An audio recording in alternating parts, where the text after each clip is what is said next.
In a small Chinese village, there once lived a farmer. He was such an extraordinary man that if someone told him, "Your neighbor's house is on fire," he would reply, "What does that have to do with me? Even the heavens don't concern themselves with others' affairs. It's not my business." And so, the villagers started calling him Not My Business.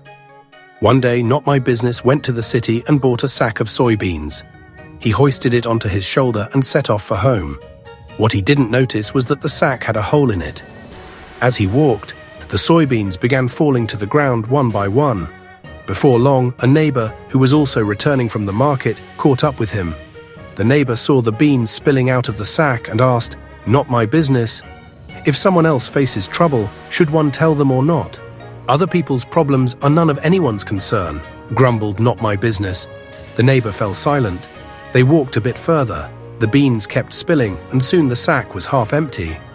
The neighbor asked again, "Well, what if one could help with someone else's problem?" "What then?" "Do nothing," replied Not My Business. "What's in it for you?"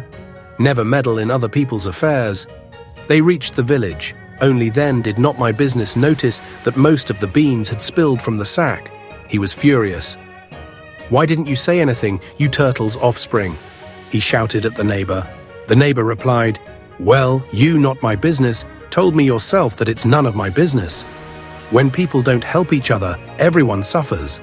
As a Chinese proverb says, 'One solitary crane cannot fly high. A person alone cannot change the world.'